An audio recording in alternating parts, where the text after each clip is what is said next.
Padre bueno, Padre Santo, gracias le damos por su amor y misericordia, porque usted ha sido bueno con nosotros. Le pedimos, Señor, que usted nos siga guiando en este estudio de la historia del protestantismo aquí en Chile, entendiendo, Señor, de que los eventos que vamos a revisar el día de hoy construyen una realidad de que muchas iglesias han luchado y también han tenido que enfrentar. Ayúdenos también para que podamos nosotros tener una opinión y sobre todo, Señor, de una manera justa y bíblica. Se lo pedimos todo esto en el nombre de su Hijo amado Jesús. Amén. Asimismo, como es la oración que acabamos de hacer, hermanos, va a ser el tema que se nos viene. Ya nos estábamos acercando estamos en el periodo de Gabriel González Videla, presidente de la República, y entre paréntesis, ¿vieron el escudo que tiene ahí la banda presidencial? Un dato nomás, ¿cierto? Esto era mucho antes de Pinochet. Esto era prácticamente una usabilidad republicana. Pero no me entro en ese tema, pero en realidad era como un dato freak. Bueno, revisamos este contingente del gobierno de este presidente, su posición contra el comunismo nacional e internacional. Realmente un tema que tiene que ver con el anticomunismo que él promovía. La creación de la ley maldita. ¿Se recuerdan que vimos eso también ya la semana antes pasada, de hecho? Declaraba al Partido Comunista un partido ilegal en Chile y que genera, en realidad, golpista. Entonces eso es lo que generó una tensión bastante abrupta, que eso finalmente llegó en respuesta a lo que al final de este estudio vamos a ver las consecuencias. Logramos concluir que lo que hoy sucede en Chile responde a varios sucesos que polarizaron al país. Es una realidad y yo creo que usted ha visto hoy en día por medio de las noticias, por medio tal vez de discursos, ¿cierto? Que Chile sigue y seguirá, no sé hasta cuándo, polarizado. Y eso es una realidad que tenemos que enfrentar y también tenemos que tener también nuestra posición y respuesta a esto. Bueno, esto también generó tensiones dentro de las congregaciones evangélicas, mi hermano, donde el anticomunismo y el anticapitalismo, por otro lado, se empezaron a enfrentar. Hubieron filtraciones donde muchas iglesias tuvieron y líderes sucumbieron ante estas leyes o una posición anti-yanqui. Esto es una realidad, esto pasó, y hermano, y esto pasó desde la más alta sociedad, tal vez iglesias que tal vez de estrato un poco social más alto, como posiblemente el luteranismo, ¿cierto? Hasta el movimiento más reciente que es el pentecostalismo, ¿sí? Esto sucedió y es una realidad y eso vamos a tener que verlo, pero tenemos que y también tenemos que entender de que hubo una reacción respecto a esto, ¿sí? Y también tenemos que decir, antes que se me olvide y tal vez pase por alto, incluso al punto, bueno, aquí la retórica de este tiempo, de los años ya finalizando el 40, después de la Segunda Guerra Mundial, 50, 60 y llegando al 70, es que Rusia versus Estados Unidos, o la Unión Soviética versus Estados Unidos, ¿cierto? La Guerra Fría se estaba declarando aquí. Y prácticamente, si usted no sabía, nosotros éramos, según la lógica tal vez más liberal o más una posición más política socialista, nosotros éramos un laboratorio de la CIA. No sé si alguna vez lo escuchó, ¿sí? Los protestantes aquí en Chile, y sobre todo desde esta época en adelante, estamos siendo mal vistos, ¿sí? Por estos acontecimientos sociales, por los pactos sociales, ¿cierto? Por los partidos sociales de tendencia de izquierda que nosotros nos catalogaban como un laboratorio de la CIA, que la CIA está financiando el movimiento protestante aquí en Chile. ¿Por qué? Porque el protestante, históricamente hablando, nunca se apegó al comunismo, ¿sí? Pero eso es algo que quería decírselo antes que se me vaya la idea, ¿cierto? Y ahora me recordé, pero eso tenemos que decirlo. Bueno, fue importante varios hitos de presidente. Gonzalo Videla fue el primer presidente en pisar la Antártida chilena. Promovió el primer vuelo también a Rapa Nui. Este hombre tenía los brazos bien largos, ¿cierto? Pero era un consolidador de la soberanía del país. Tenía muy buena relación con el presidente Truman de Estados Unidos en ese tiempo. De hecho, lo invitó en este caso a los Estados Unidos, justamente a causa de su política anticomunista, y eso le favoreció obviamente la venia del presidente del país del norte. Entramos en la década de 1950, vamos a pasar aquí de largo porque ya vimos quién fue Joseph Stalin, ¿cierto? Vimos qué ocurrió, ¿cierto? Con finalmente cómo estaba el yugo bajo Europa en el yugo nazi, y finalmente en la Segunda Guerra Mundial, en la caída de Berlín, ¿cierto? El mundo quedó de esta manera, ¿cierto?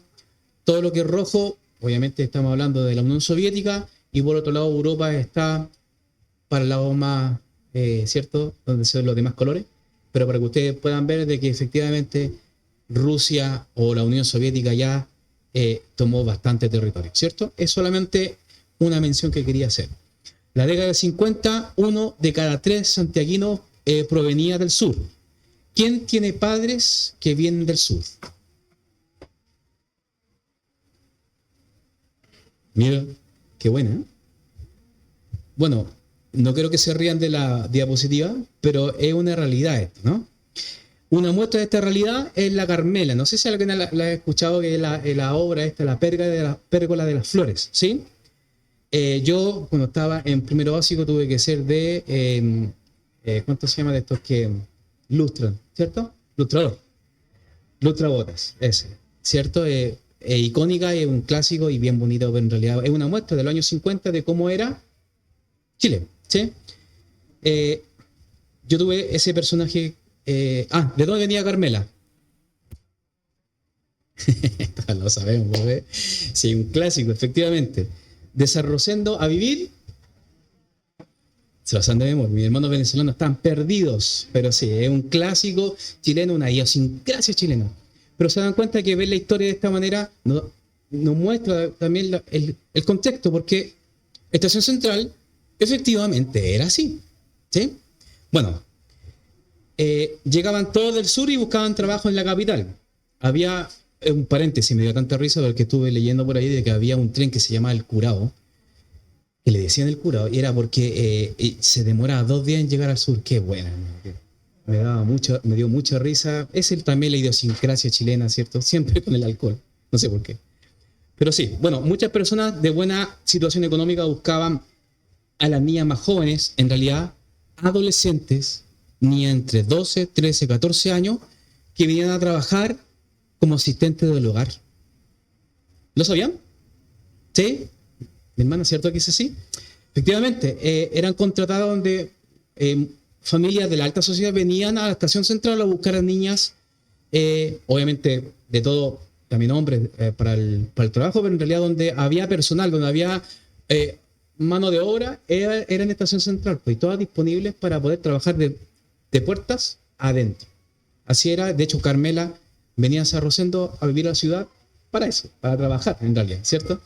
Bueno, era una realidad que todos, que en tiempo Chile en general vivió.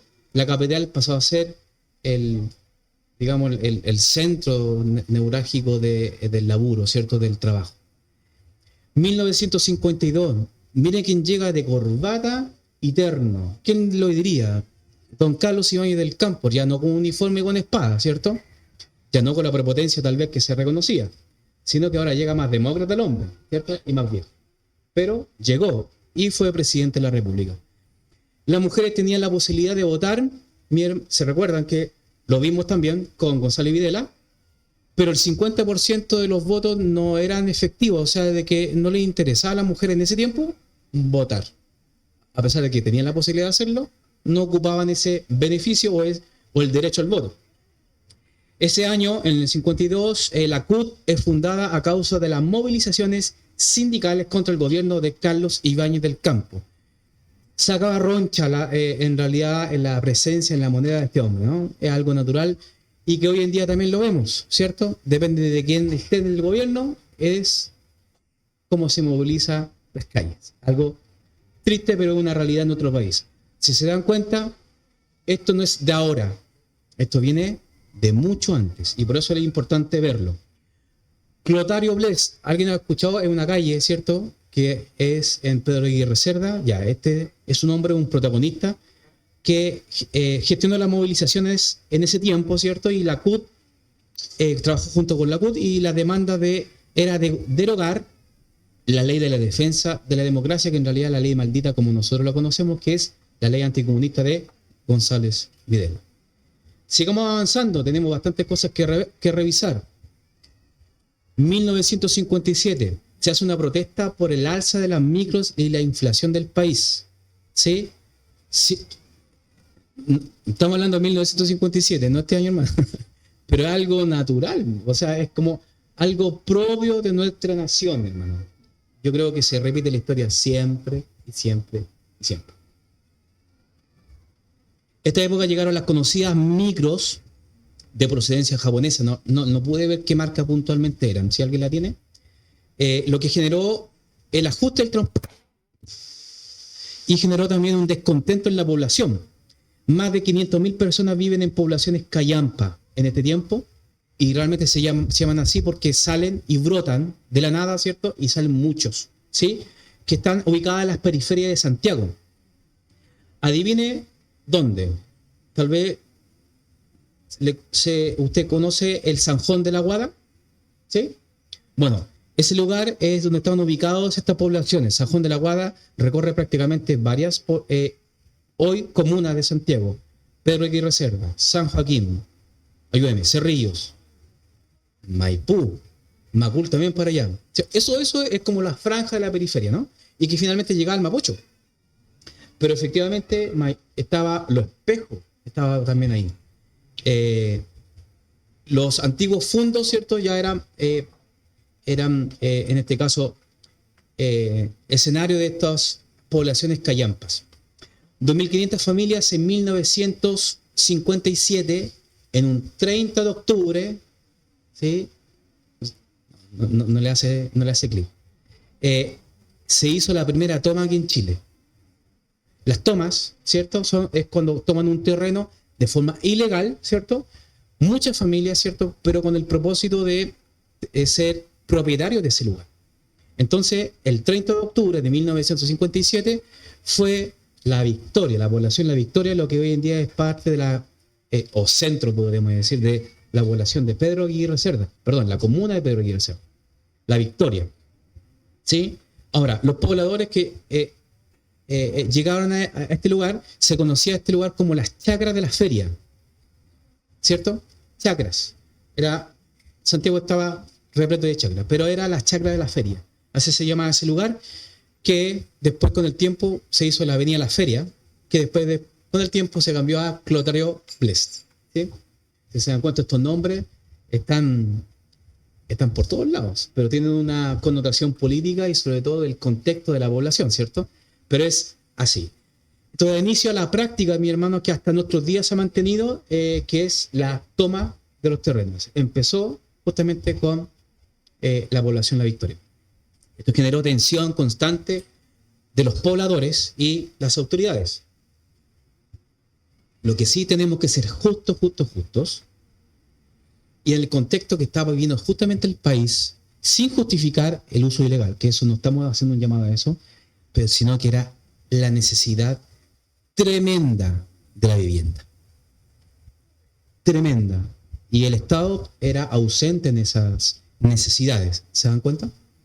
Tremenda. Y eso hay que ser justo. Por eso hay que ser bien equilibrado en este sentido. Pero efectivamente era una necesidad, y que tener una vivienda en ese tiempo era prácticamente para el 80-90% del país imposible.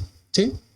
Luego de este hecho, 10 años después, las autoridades le dan el título de dominios a más de 3.000 familias, porque estas familias efectivamente finalmente le dieron los títulos de los terrenos, y ellos pagaron. ¿Sí? Hay que decir eso, ellos pagaron donde están viviendo y finalmente quedó a su nombre. Fue así, de esa manera. Sigamos. Miren quién llegó. Jorge Alessandri, el hijo, ¿cierto? Puse entre paréntesis hijo, que en realidad es el hijo de Arturo Alessandri. ¿Se recuerdan el hombre este, el león de Ya, este el hijo de, pero no le decían para acá, pero sí tenía un mal carácter, mi hermano. Era bastante fuerte carácter, igual que papá en realidad, ¿no? Eh, Llegó al poder y de la mano de la derecha conservadora y era considerado él un polimista, ¿sí? Aquí ya está directamente reflejado ya la derecha y la izquierda, ya entramos y recordemos ya a partir del siglo XX, derecha e izquierda, esto es parte de la, del espectro político, siempre va a ser de esa manera. Hasta hoy se mantiene la derecha y la izquierda, ¿cierto? Los candidatos que pelearon la presidencia en este tiempo fueron nuevamente Salvador Allende y Eduardo Frei Montalva. ¿Sí? ¿Algunos lo conocen? Sí, Salvador Allende me imagino que todos lo conocen. Pero sí, de hecho, Salvador Allende a la cuarta vez ganó. Durante todos estos años siempre se postuló. Hombre de carácter fuerte, este hombre, hijo del papá, ¿cierto? Obviamente. No permitía ser escoltado, no le gustaba estar con ningún policía detrás, ¿cierto? Era bastante... y si alguien le decía algo, en realidad él no tiene ningún problema en confrontar. Gestionó... Sí, se iba caminando en la moneda, efectivamente. Se iba efectivamente caminando en la moneda. No en bicicleta, sino caminando. ¿Sí? Pero verdaderamente sin ninguna escolta. ¿Sí? No escoltas disfrazadas. Bueno, la interna. Su mayor desafío fue la inflación. Gestionó la carretera panamericana asfaltada, que él, gracias a su gestión, podemos ir al sur sin ningún problema. ¿Cierto? Desde ahí. Y este gobierno recibió dos terremotos que sacudieron a 13 de 25 provincias en el país, desde el río Maule al sur. En el epicentro fueron dos. Por un lado tenemos a Concepción y por el segundo, mucho más fuerte y más devastador, adivinen, Valdivia. Efectivamente. 9.5 grados en la escala de Richter. 800 kilómetros de costa son arrasados por un maremoto que en realidad es un tsunami, ¿cierto? Ocurrió y llegó. Y esto es algo, no sé si usted sabía, mi hermano, que mi hermano me corrigen, Riñihue, ¿te habían dicho? Riñihue, ¿sí? Los hermanos del sur que vienen acá, ya, perfecto. Efectivamente, Riñihue, hermano, después de toda esta tempestad, Riñihue casi fue, prácticamente se hizo una tarea titánica de poder sacar todo el agua que se acumuló a causa de los derrumbes. Se hizo una especie de como embalse, pero que estaba corriendo peligro porque se estaba llenando cada día, era 3 metros que se llenaba en el lago Riñihue, y llegó un momento en que las autoridades tuvieron que actuar y solamente a pala y picota pudieron filtrar poco a poco para que no sea una destrucción masiva. Eso fue algo que duró semanas. Muchos hombres no dormían en días, y gracias a la gestión de estos hombres, ¿cierto? Gestionado por este gobierno de Jorge Alessandri, pudieron salvar a toda esa comunidad, incluyendo Valdivia. No, y efectivamente se hace mención de la región de los ríos, ¿cierto? Porque realmente las calles de Valdivia se inundaron durante semanas y meses. Mucha gente iba a comprar el pan, ¿sí? En remo, ¿se dice? O en un bote, correcto. El lago Riñihue, ¿cierto? Se inundó gran parte de esa región, pero ¿qué ocurrió? Claro, pero no fue explosiva, no llegó toda la masa y ahí hubiese destruido, hubiese sido para una catástrofe tremenda, sino que fue paulatina. Obviamente se inundaron las calles, pero aguantó. 14 metros, hermano, era algo tremendo. Bueno, esto ocurrió, mis hermanos, en 1960, por si acaso, ¿cierto? A fines de los 50, cambia todo, cambia absolutamente todo. Los jóvenes empiezan a cambiar su forma de pensar. Aquí la relación o el buen comportamiento natural de los niños en ese tiempo cambia. Los años 60 empiezan las chaquetas de cuero, las motos, ¿sí? Elvis Presley en su tiempo también, el rock and roll con Bill Haley, ¿cierto? Para los que les gusta la música. Y empieza la guerra entre los gringos y los soviéticos. Y también en este tiempo, no sé si se recuerda de la perrita Laika, con estas pruebas espaciales, ¿cierto? Este es el tiempo. Si se dan cuenta, pasaron 10 años, pero como que la cosa agarró un ritmo, pero súper, súper fuerte. Bueno, los inicios de 1960 cambió rotundamente el mundo, la juventud. Cuba es comandado por un tal Fidel Castro, ¿lo has escuchado? Quien dio un golpe al gobierno de Fulgencio Batista, ¿sí? Que también era un dictador. Dictador por otro dictador, pero de derecha y pasado de izquierda, ¿cierto? Junto a un conocido, tal vez usted lo ha escuchado, Ernesto Guevara, con una acción revolucionaria. Cambió, bueno, aparte de esto, de lo que ocurrió en Cuba, cambiaron muchas cosas de la relación entre los padres y los hijos, los jefes y los trabajadores, porque la sociedad empezó a agitarse, ¿sí? El mundo empezó a cambiar un ritmo bastante distinto a inicios ya de los años 60. Cambió incluso la moda, mi hermano.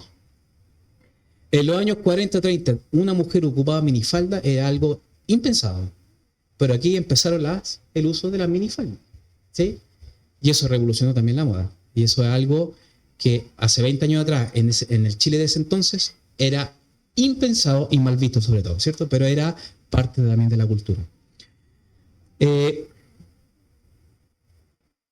Había un enfrentamiento, mi hermano, de que dos opiniones ideológicas que se empezaron a enfrentar para cambiar las cosas. Unos abogaban a la reformar las cosas, ¿cierto? Reformistas. Y por otro lado estaban los revolucionarios que apuntaban a las armas, ¿sí? Bueno, también ocurrió esto que fue bastante importante también, ¿cierto? El muro de Berlín. Después de la Segunda Guerra Mundial, Alemania quedó dividida en dos países, ¿cierto? Alemania occidental, apoyada por los Estados Unidos, y la Europa occidental, y Alemania oriental comunista, ¿cierto? En este caso liderada gobernada por la Unión Soviética. Muchos ciudadanos de Alemania oriental escapaban hacia el oeste buscando más libertad y mejores oportunidades, y no se halló nada mejor, ¿cierto?, que poner un muro. Entre 1949 y 1961, cerca de 3 millones de personas se habían ido. Y para detener esta fuga, Alemania Oriental construyó el muro el 13 de agosto de 1961. ¿Cierto? Esto es algo que también, ¿por qué lo digo? Porque marcó también la opinión pública en nuestro país. Esto generó también un revuelo. Recordemos de que el Partido Comunista era un partido que era ilegal todavía, ¿cierto? Entonces estas cosas estaban siendo vistas por todo el espectro, por todo el mundo en realidad, a nivel global. Otra cosa bastante importante en nuestro país, que algo tal vez, no por eso no vamos a decirlo, el Mundial del 62, ¿cierto? Que es una fiesta universal, dicen, ¿cierto? Pero bueno, es así. En junio de 1962 se inicia el Mundial. Como no tenemos nada, creemos el Mundial para tenerlo todo. No sé si alguien lo escuchó por ahí, sí. ¿Por qué lo tengo que decir, hermano? Porque en Chile es lo más importante que puede existir en juegos o en deportes, quieran o no, es el fútbol. ¿Sí?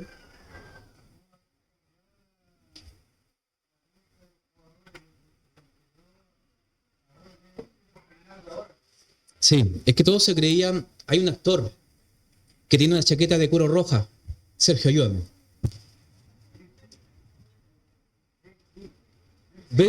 James Dean, y era el peinado de la época. Reflejaba la juventud rebelde, James Dean. Por eso tenían estos peinados así como con el peinado para atrás y con las chaquetas así, ¿cierto? Yo sabía que Sergio lo sabía, por eso te lo consulté. Bueno, el presidente Alessandri inaugura los partidos, ¿cierto? En el primer encuentro. En Chile empieza a masificarse, y hermano, y no es chiste. Por eso digo que el fútbol cambia hasta la economía del país, ¿sí? La gente empezó a comprar televisores, hermano. Por el Mundial de 62 no había, pero tan desesperado por ir a verlo, y de hecho se gestionaron como estaciones por Alameda, de estaciones con televisores en vivo transmitiendo los partidos. En Arica, ¿dónde está mi hermano de Arica? Acá está. En Arica se recibió la Unión Soviética y se ganó, pues aquí me dio risa, que se salió el corazón chileno. Ganamos 1-0, puse aquí. Y el gol lo dio Lionel Sánchez. No vamos a decir de qué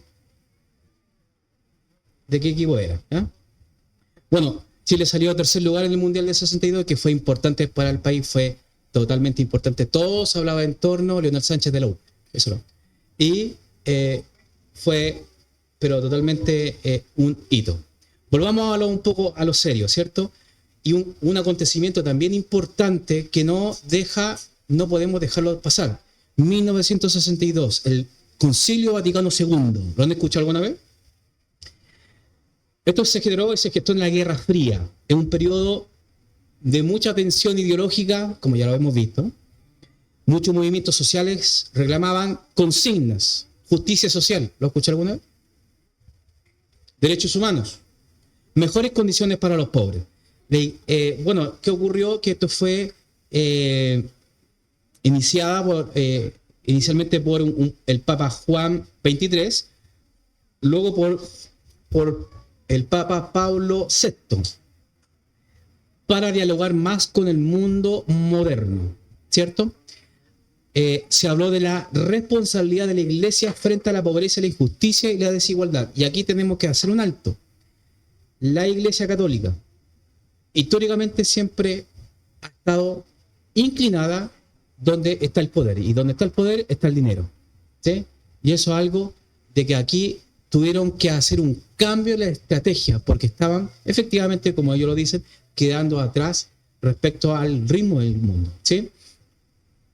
Quisieron hacer una iglesia más cercana, no solo centrada en la institucionalidad, ¿cierto? Y esto obviamente movido por la teología de la liberación. ¿Sí? ¿Lo han escuchado alguna vez? Y eso a la teología de la liberación dio cabida a toda Latinoamérica, que en estricto rigor la teología es un movimiento que surgió en América Latina esta década, la década de los 60, que interpretaba que el Evangelio, la experiencia de los pobres son los oprimidos, ¿sí? Busca la fe y la justicia social, promoviendo la preferencia del Evangelio a los pobres, ¿sí? Como exigencia central del cristianismo. Entonces, aquí en la teología de la liberación se buscaba posicionar a los pobres como víctimas, ¿cierto? Y privilegiados, por así decirlo, del Evangelio. Entonces eso, ¿qué conllevó? A que al que tenía dinero, era considerado el enemigo. ¿Se dan cuenta? Entonces es bastante peligroso y llama al contexto de justamente en otro país con la gestión que hizo Raúl Silva Enríquez, ¿sí? Este hombre también abrazaba, ¿cierto?, esta teología y hizo algunas cosas bien particulares y llamativas que vamos a ver un poquito más adelante.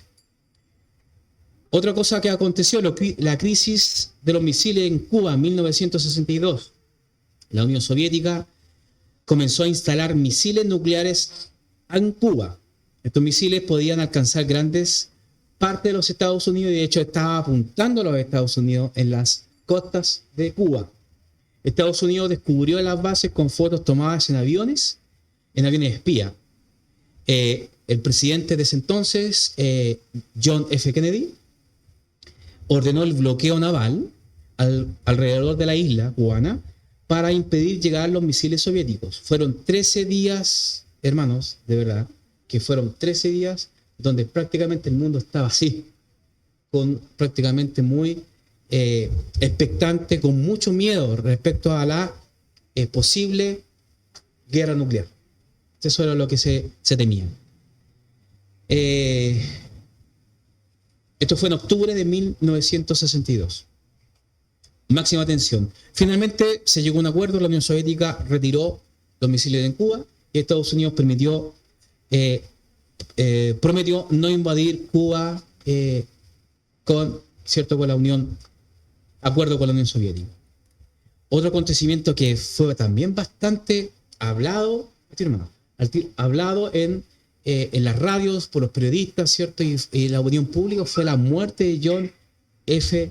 Kennedy, el 22 de noviembre de 1963 en Dallas, el estado de Texas. Fue uno de los asesinatos políticos más impactantes del siglo XX, ¿sí? Y este hombre y fue a la vista de todos, ¿sí? Kennedy estaba realizando un viaje de visita política, viajaba en un automóvil descapotable junto con su esposa, y mientras estaba esta caravana, pasó por una cierta plaza y se escucharon disparos y Kennedy fue gravemente herido. Fue declarado muerto poco después. Realmente fue tremendo.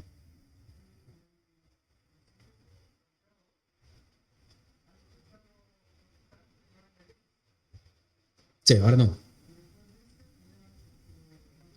Los hermanos separados, sí, efectivamente.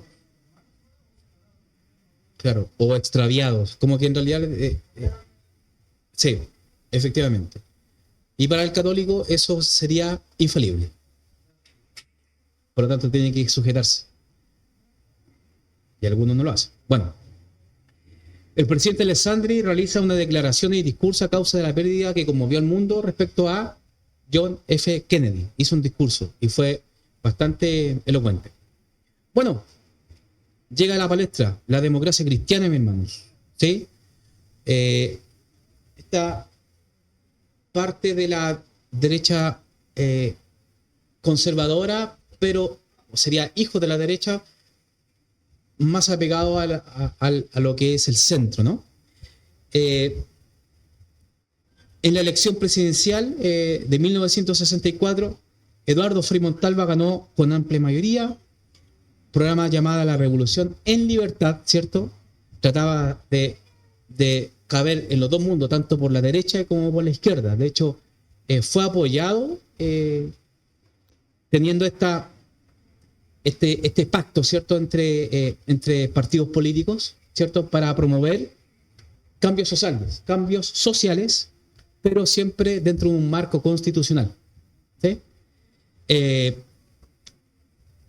Prometía reformas sociales importantes como la reforma agraria, la promoción popular, la finalización del cobre y ampliación en la educación y vivienda, ¿sí? Eso es lo que puntualmente fueron los hitos de Eduardo Frei Montalva, pero tenemos que seguir hablando qué más ocurrió. Algo también que me llamó bastante la atención, mis hermanos.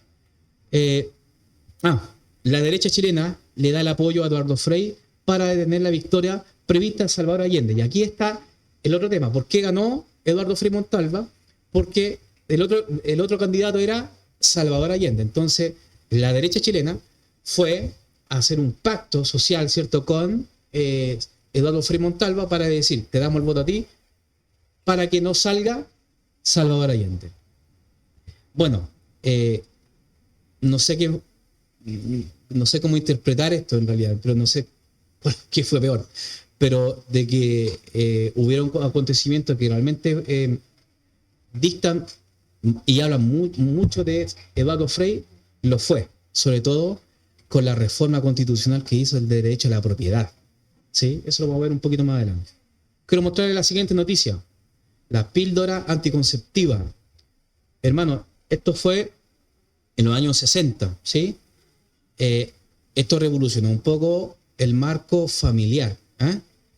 Esto para nosotros tal vez esto ya hoy en día muy natural, pero fue un tema en bastantes iglesias, ¿sí? Y de hecho la posición católica fue oponerse a la anticoncepción. Los sacerdotes, ¿cierto?, los curitas, ¿qué hacían? Muchas niñas preguntaban qué hacer y ellos le decían, no, que era mal visto, que usted no tiene que hacer eso, ¿sí? Bueno, en los años 60 la iglesia evangélica tampoco es tan lejos de esto, era parte de la realidad de lo que se vivía. Esto fue en Estados Unidos, llegó un poco tiempo después. Tendrían una postura moralmente conservadora, promovía la sexualidad obviamente dentro del matrimonio, la procreación como propósito del matrimonio y el rechazo a las prácticas artificiales o médicas, ¿cierto? pero en ese tiempo había como tensión respecto a este punto. Era bastante tensión. Lo veían muchos pastores, no todos, ¿cierto? Pero muchos pastores lo veían como una interferencia humana en la voluntad de Dios. Y eso es algo que también fue parte de en torno a la retórica de este tema. Algunos sectores evangélicos aceptaron la planificación familiar dentro del matrimonio y otros más conservadores siguieron rechazando los anticonceptivos hormonales, especialmente si se consideraban más abortivos en realidad, ¿sí? Entonces por eso muchas iglesias se alejaban de esto, que hoy en día prácticamente ya no es tema, pero en ese tiempo sí fue tema, sí fue bastante tema. La Iglesia Católica tiene una posición más fuerte, más clara, y que finalmente rechazaba todo anticonceptivo. Y esto también generó repercusiones. Se dan cuenta que estos avances generan repercusiones en la población. Entre 1965 y 1970, a causa de la píldora anticonceptiva, se percibió una baja naturalmente, ¿cierto? Una baja en la curva de la natalidad en Chile. Hubo control, hermano, porque prácticamente, viendo ahora de una perspectiva de que han pasado los años, ¿sí? Hoy en día tener 3 hijos ya es bastante, ¿cierto? Hoy en día. 2, hasta ahí nomás. 1 es como el promedio, o 2 el promedio. Pero en realidad, hoy en día hay control, hermano. Antiguamente no había control y eran de 8 para arriba. ¿Sí? ¿Y cómo eran las condiciones? Eran bastante precarias, ¿sí? Y era una realidad lo que ocurre. Sigamos avanzando, estamos avanzando súper bien. Hay un acontecimiento que fue en 1967 en la Universidad Católica. Se tomaron la Pontificia Universidad Católica por primera vez, ¿cierto? Justamente en este año 1967. Exigían la renuncia del rector obispo Alfredo Silva Santiago. Las acusaciones eran parte, hermano, y eso es algo que hay que ser bastante honesto, eran consignas socialistas, ¿sí? Que eran clasistas, que eran sectarios, ¿cierto? Etcétera. No dudo que posiblemente hubieron, ¿cómo podríamos decirlo? Abusos dentro de las autoridades jerárquicas de la universidad. Me imagino que sí. Pero las consignas y los panfletos que ocupaban afuera de la universidad y los actos de violencia eran justamente consignas que respondían al socialismo. Bueno, es un hecho. Sí, era agua. Sí.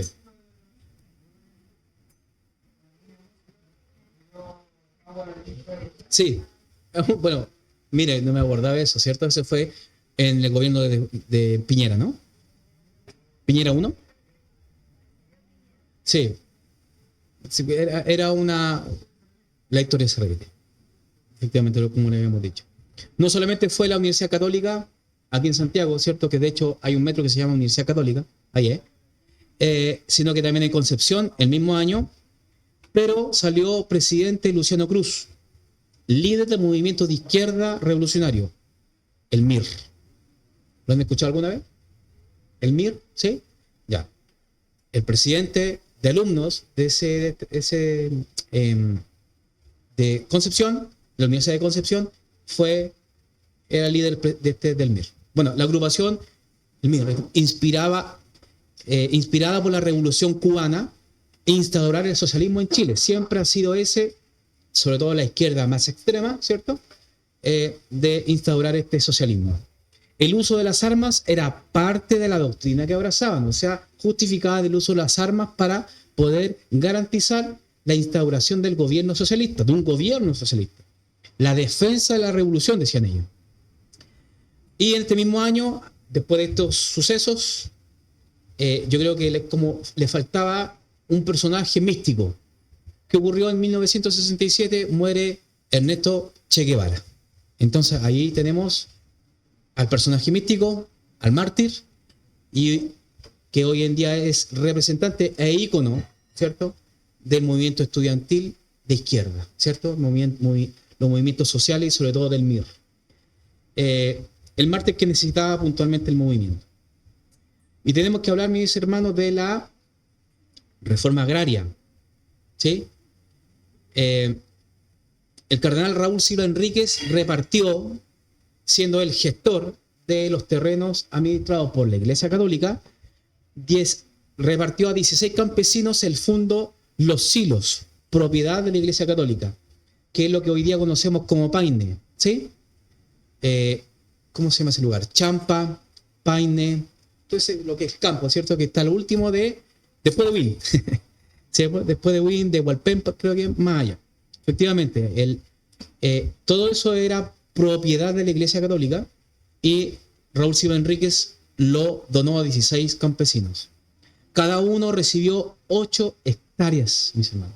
Cada campesino. Y no eran gente de dinero.